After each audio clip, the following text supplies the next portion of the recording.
Greetings and salutations, everyone. Welcome to a very special presentation we have for you here. My name is Ryan, and what we are about to do here on this very special kind of show, if you know what I mean, is that we are going to be discussing Memoirs of an Angel, the Great Pilgrim, Volume 1, that was put together by our guest, no doubt, the writer, the man, the myth, the legend. Please welcome Brian Rodman. Brian, welcome to the program. How you doing, buddy? Hello, it's good to be here, man. Thanks for having me. Oh, we are very thankful that you are here. If you have any questions for Brian during any portion of this program, let us know in the comments. Let us know in the live chat. Our producer is going to be keeping an eye on that as we roll through it. So without any further ado, we are going to be talking about, once again, Memoirs of an Angel, the Great Pilgrim, Volume 1. So I'm going to turn things over to you, Brian. What exactly is Memoirs of an Angel, the Great Pilgrim, Volume 1? What is it all about? At the core of it, it is an introduction to a much larger world. And that is the world of Memoirs of an Angel. What we do with the introduction or with the trade paperback volume one, sorry, my thoughts are scattered. So what we do with the first trade paperback is essentially introduce pivotal characters on their own, kind of in an anthology type process. So each chapter is dedicated to a specific character, and then as we get closer to the end of the trade, they all start coming together as an ensemble, and then from that point on, we're in almost at the tail end of volume 2 now. And then it's ensemble from that point on. But really, the heart of this of the first book is we really want to we want you to get to know these characters before we really open up the doors into this much larger world. So as we're going along, there are some things you're going to read where you're like, what is happening here? Don't worry, I promise things will become more clear as long as as further in that we go. But the point is, we really want to develop some of these characters, introduce them, show you who they are, kind of where they've come from a little bit, and get you ready for the ride that is Memoirs of an Angel. There you go. Way better than I could have put it, because there's a lot that happens in Volume 1. I'll be perfectly honest, and this is where I had a chance. I sat down. I had an opportunity. I read through it twice. And after reading Memoirs of an Angel, the Great Pilgrim, Volume 1, I have to say, this was really good. And very intriguing, very gripping, captivates you from the very beginning, keeps you going right until the finish, where it, let's not mince words here. It ends on a bit of a cliffhanger. Things are going to be continuing. This story is barely scratched the surface, and it's exciting. One of the things I really liked about this, and this is something I have a bit of trouble with certain comic books, certain writers or artists, depending on who it is. Everyone is a case by case basis. But what I really like about the story is that speech bubbles, if there's too much wording or too much going on in the speech bubbles, it's a lot to take in. So it kind of takes me out of the story a little bit, and it makes me have to put in a little bit of extra effort. Not that we can't do it as readers, but it's a lot. But with the stuff that I read during the course of this trade paperback, it's short, sweet, to the point, and the art, for the most part, with some of the speech bubbles or some of the narration, speaks for itself. Yeah, and I think that's really the trick with comics in general. Really, I think if you have too much dialogue, it's almost like, well, why don't you just write a novel with illustrations? And to each their own. I'm not judging, but for me, this trade was kind of experimental as well.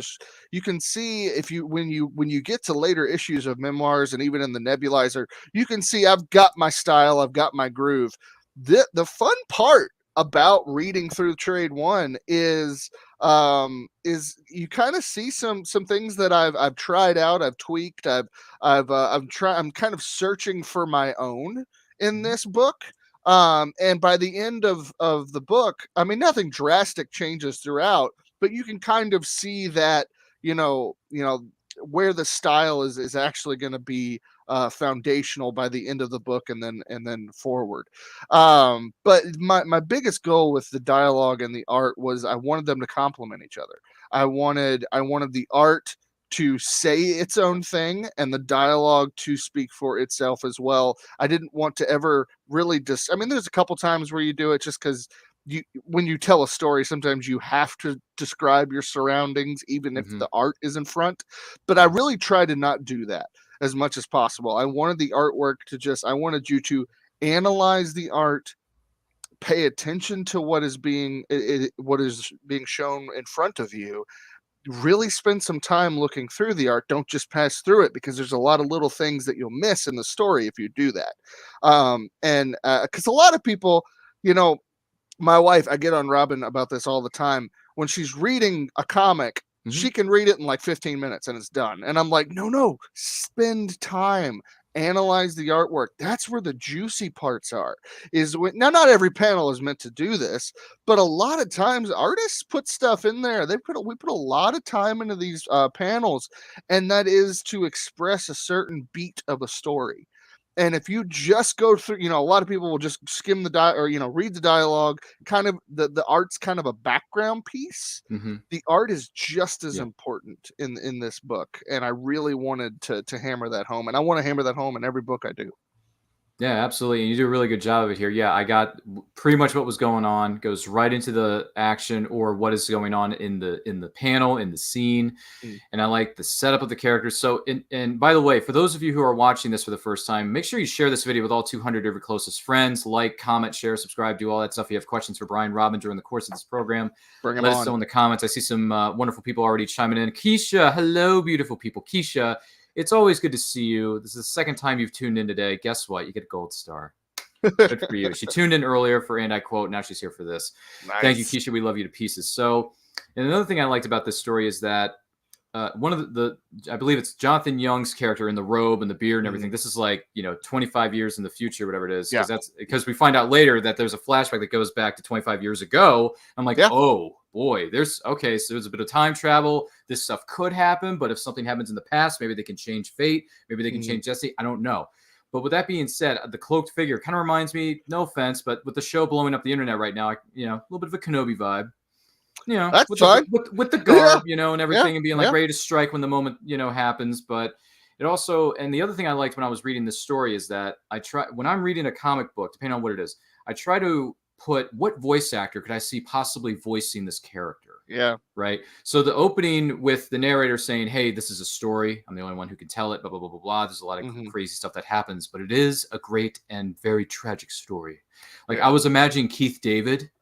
Ooh, as the opening character. And then for what is it? I believe what was it? Xerxes or Tartarus? Those two. It was kind of like Ian McKellen and Hugh Jackman. Yeah. I was getting some, some of those voices I could see voicing those particular characters, and then a very young Jonathan Young. I can't think of like a child actor to voice like a 10-year-old version of him.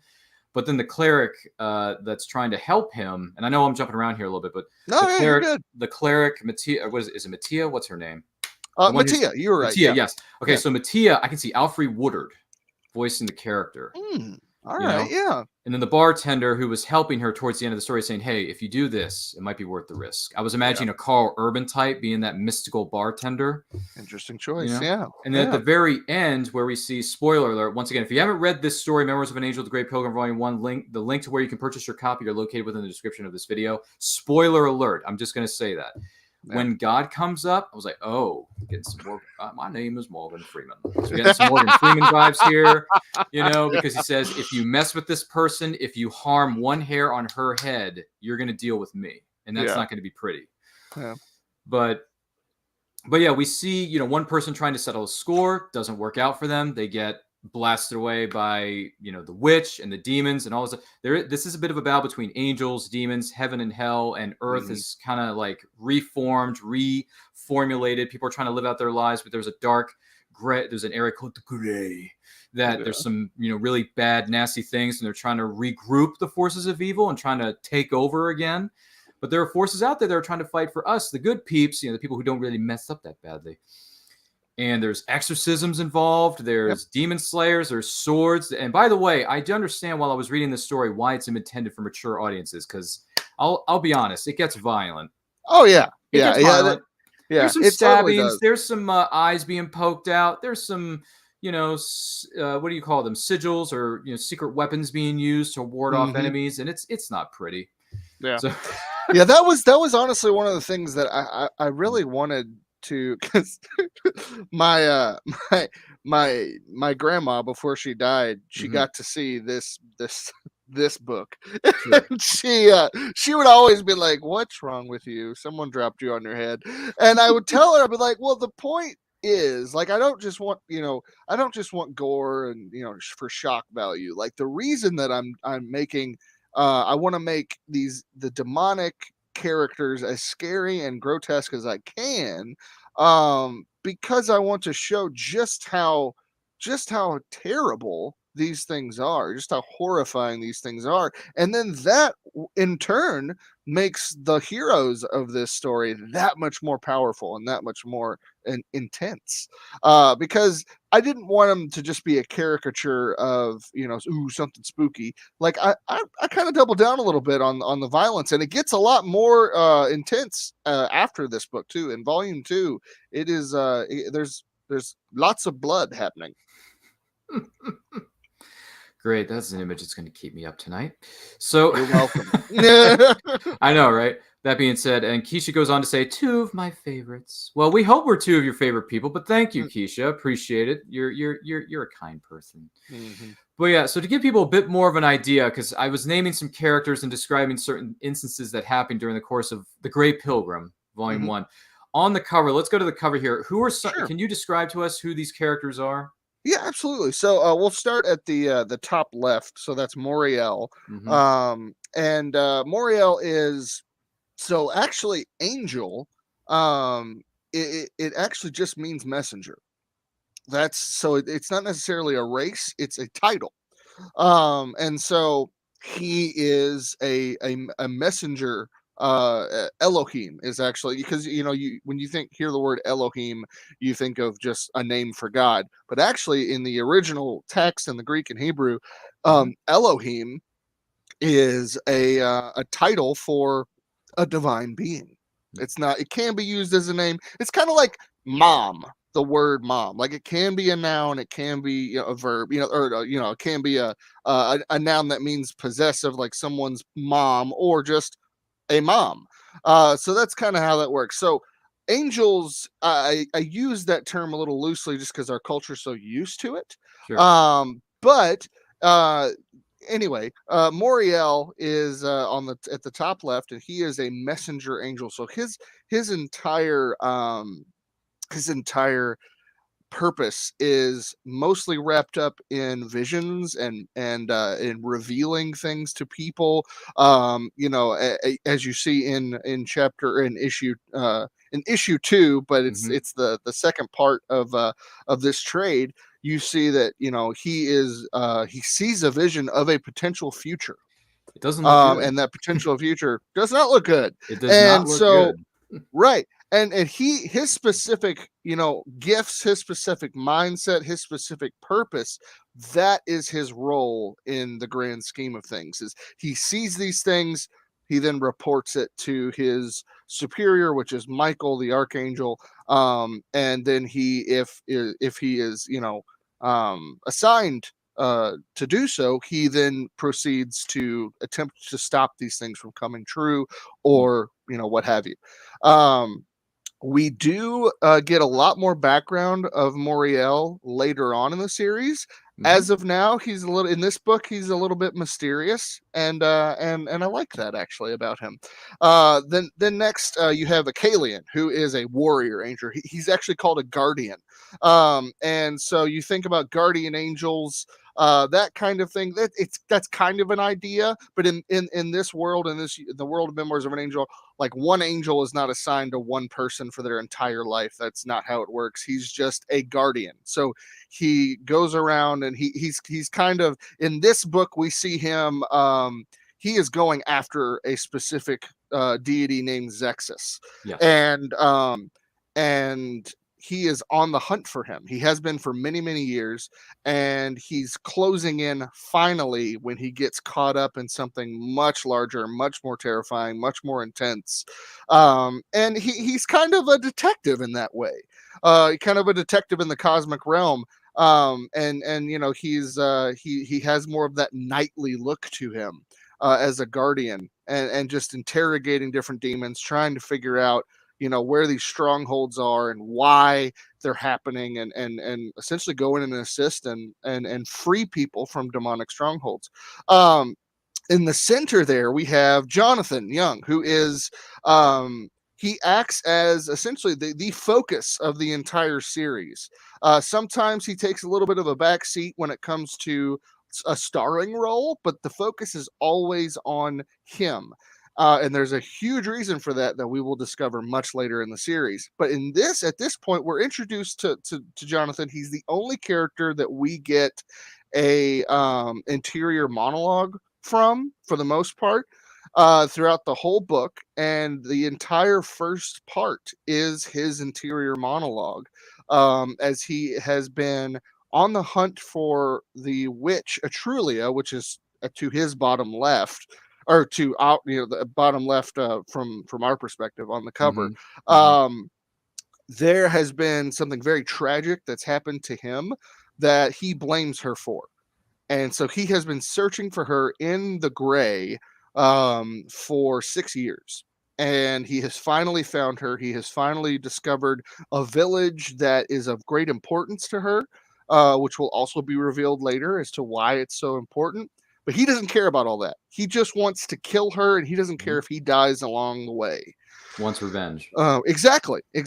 And which we've all felt that way at some point in our lives, whether we want revenge on the bully from the playground, or someone who wronged us at our job or school, whatever. We've all had that feeling of revenge. Mm-hmm. Absolutely. It's a strong emotion. We've all felt it, but sometimes seeing these things play out in comic books or other types of media is a way to get out those frustrations. Yeah, and it also is a warning sign too, because he's consumed by it. Mm-hmm. He doesn't care really what happens to himself. He doesn't really care what happens to anybody else. He Filled is with rage, kind of like a character that we used to know called Darth Maul. A little bit, yeah. Kenobi. Sorry, I had to drop some Kenobi-isms in there. As you should. The series is blowing up the interwebs, and Sam Witwer is a great person. He's a great actor for many, many reasons. But yeah. So anyway, Jonathan Young is filled with revenge. Yeah, and he is, that revenge is pointed towards Etrulia, who is nasty person. She's a pretty terrifying individual. My a couple of my readers have referred to her as the nightmare fuel of the series. And she is a very disgusting, unpleasant person. And she only continues to get more and more so as the series progresses. We just kind of get a little bit of a taste of how diabolical she is in the first part of the trade. And then at the end of the trade, we get a little glimpse of kind of what got her to this point. Very briefly, it's in the artwork. It's not explained yet, but it's there, and you kind of see it happen, and it's explained more in volume 2 and wraps up in volume 3. And then, of course, at the bottom there, we have bottom center is, spoiler alert, is Jonathan as a young boy. And this is the story, of course, takes place in adult Jonathan is the first part. And then at a very crucial moment, we cut back 25 years and we notice that Moriel is actually observing these events as they're happening in the future to him. But it's all taking place, he is 25 years in the past. And so we then pick the story up and follow it in the past. And that's where we meet up with Jonathan as a boy, and we see some of the extremely tragic things that he is going through. He is actually becoming possessed by Zexus, who we see briefly in this volume, but is extensively takes a center spotlight in volume 2. And there's a very specific reason why Zexus wants and is possessing Jonathan and is creating an actual nightmare of a creature out of this young boy. And there are plenty of nightmarish creatures inside of his head as he is getting possessed, which you can see on the bottom right there.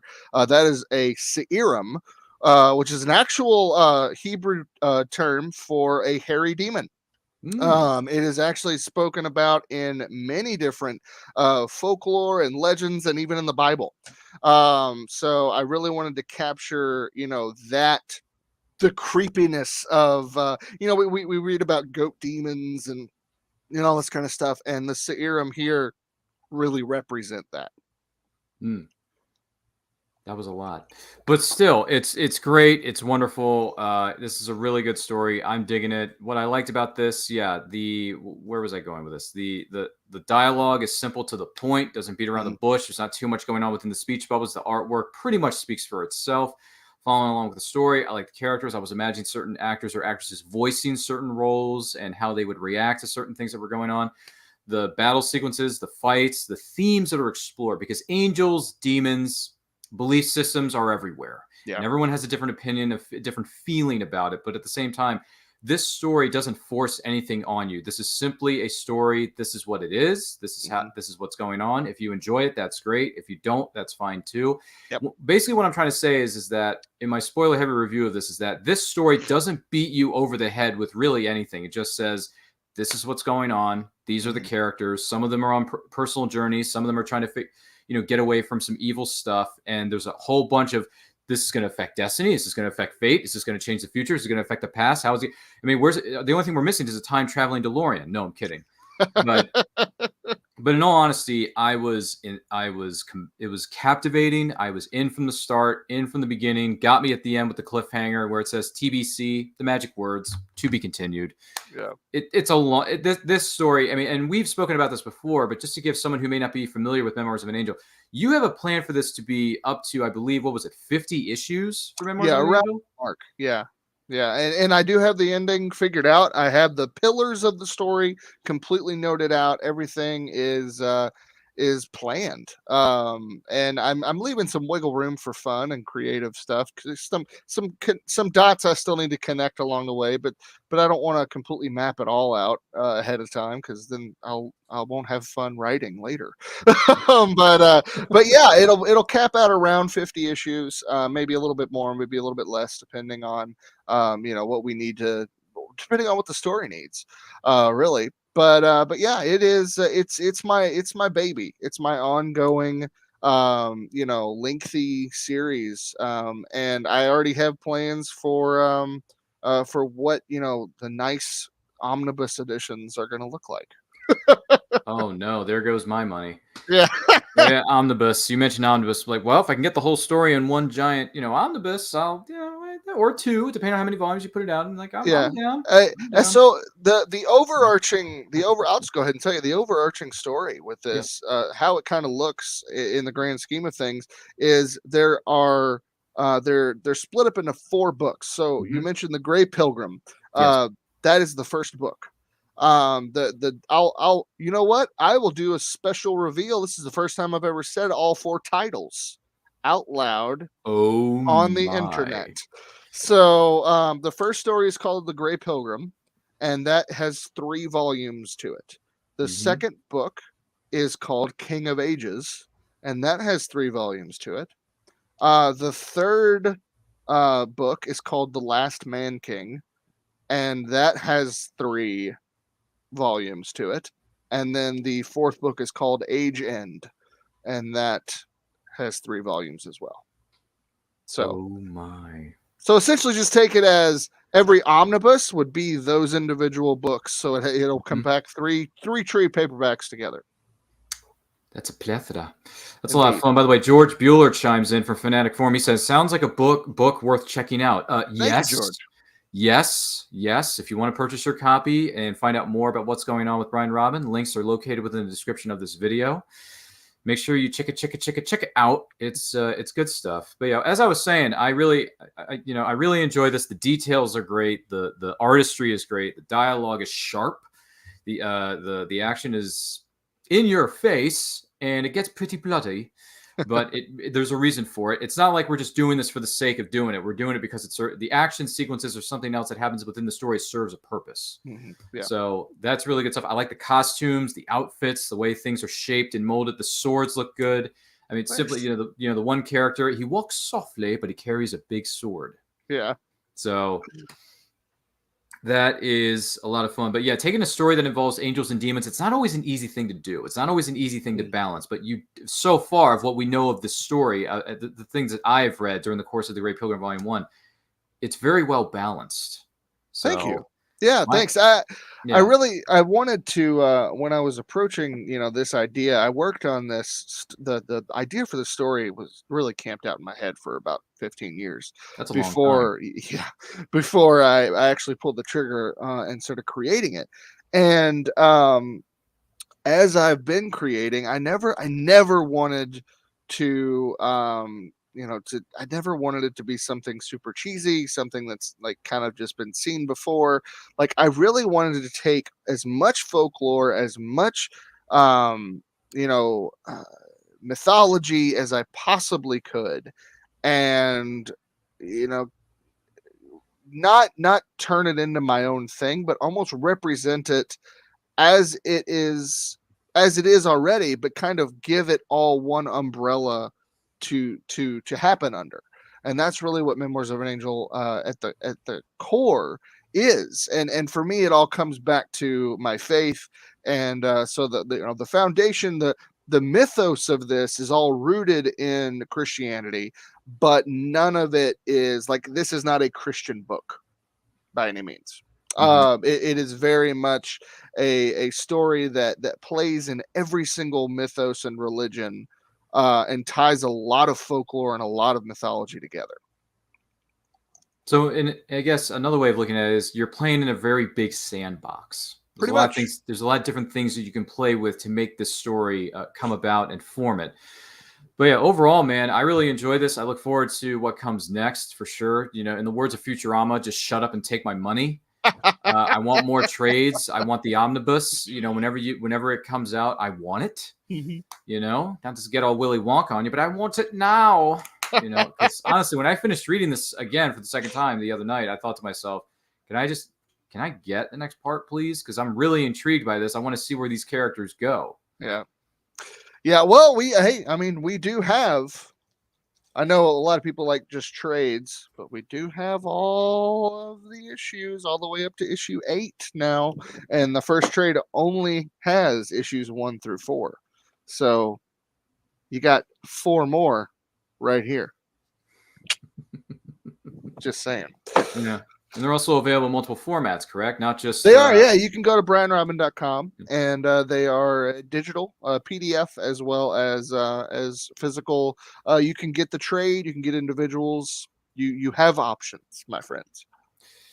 You have options, man. It's really good stuff. I'm very much looking forward to seeing where this comes about, because I've seen familiar stories like this before played out in like TV series, whether it's supernatural or in movies, like where faith is very heavily used or incorporated in films, such as The Book of Eli with Denzel Washington, Yeah, which is a great criminally underrated film in my opinion. Absolutely, yes. Like, you want to talk dystopian future with mixing in faith and how important a certain item can be. The Book of Eli, I think, does it really, really well. And I do think, don't get me wrong, I'm definitely not putting these two on the same level, No, but and they're two separate mediums. Yeah, absolutely. But if you want to know kind of how the Christian mythos is treated in Memoirs of an Angel, it's similar, very similar to the way it's treated in Book of Eli. There you go. I would say, as a reader, would you agree or disagree? No. I would. Well, I got to think about this for. Can I have 2 minutes? No, I'm kidding. No, when I think about it, yeah, I would say so. I would say so. I mean, it does, borrow a few, not borrow, but it has a few, not very many though, because this is two different things. But it has a few similarities with Book of Eli, Memoirs of an Angel, so on and so forth. But you know what? There's been so much different pieces of media that have incorporated stories of angels, demons, faith, not faith, religion, spectacle, beliefs, whatever it is that you believe. It's up to you. But yeah, Memoirs of an Angel is really, really good. Once again, this is intended for mature readers, so do not show this to the kiddies. There's a series for that on the flip side of Brian Rodman's website. That would be The Nebulizer. Indeed. So, yes. And I'm sure we'll talk about that sometime. So who knows? Anything is possible, my friends. Yeah. But yeah, overall, this is a great story. Highly recommend that you, who may be watching or listening to this, pick it up. Links can be found, once again, within the description of this video. It is called Memoirs of an Angel, The Great Pilgrim, Volume 1. Just out of curiosity, though, here, Brian, when are you going to put together another trade paperback very soon? Yes. So right now we're wrapping up volume 2. We have 2 issues left, and each will be launched on Kickstarter. The 9th issue will come out. It will be launching on Kickstarter in the fall, and then the 10th issue will be launching in the winter. So we're probably looking at a trade paperback at the end of next year for volume 2. That's a long wait. I don't know if I can wait that long, man. I don't know if I can wait that long. I am stoked to read more of this, but Yeah. hey, I can always go back and get the single issues. I can always go back and get the single issues. Absolutely. Yep. That is for sure. Well, I want to take this opportunity to say thank you, Brian Rodman, for being our guest on the special presentation of my thoughts, my spoiler-heavy thoughts about Memoirs of an Angel, the Great Pilgrim, Volume 1. I want to thank Brian Rodman for being here. Thank you for watching or listening to this. Thank you for those of you who commented in the chat. Don't forget to like, comment, share, subscribe, do all that stuff. In the meantime, Brian Rodman, where can the person watching or listening to this find you on social media and everything that you have coming up? The easiest way to get in touch with me is go to brianrodman.com. And from that point, you can get my social media. You can get Kickstarter, Patreon. Everything that I'm getting into is at that website. And, it's all in the menu. You'll be able to see it on the homepage. So, yeah, brianrodman.com. You can follow me for all my shenanigans. Absolutely. And I believe your team has a presence right now in a convention going on this weekend, don't they? Yes, we are. My wife Robin and our good friend Sarah are both at Huntington Comic Con currently, and I just actually spoke to them about an hour ago, and they said we're doing very well today. So thank you all for purchasing the book, and as well, just hey, if you're near the convention center, head out, meet some really awesome people. We've got a lot of Ryan and I both have a lot of good friends that are out there right now at tables, and support some indie creators today. Absolutely. Absolutely. Yeah, that is some really good stuff. Once again, thank you so much, Brian Rodman, for being here. I greatly appreciate it. You are a gentleman and a scholar. Yeah, he is. He is. I'm not going to lie. Give me a break, Brian. So my name is Ryan. You can follow me on Twitter and Instagram simply at RyanRPM5. There's a link to my link tree there that you can find, and it'll take you to all the other podcasts that I produce or that I host or I co-host. I'm a part of a couple of teams out there. Check it out. And if this is your first time watching us, make sure to like, comment, share, subscribe, smash that notification bell so you get notified of when new videos go up. We may be doing more of these in the future where I bring on a writer of a particular book or a series and I share my thoughts about what I've read of theirs recently and go from there. And if there's somebody you want to see appear on this special kind of program in the future, let us know in the comments. Let us know on social media. We'd be more than happy to hear you out and hear what you have to say, because we do this for you. We hope we entertain you to the best of our ability. In the meantime, stay healthy, stay strong, stay safe, do all that stuff. Oh, and one more thing. I almost forgot about this. No, I don't. I'm not going to forget about this. Support indie writers, support indie publishers, support indie creators, support them all out there. And last but certainly not least, life is better when reading. Take care, everyone.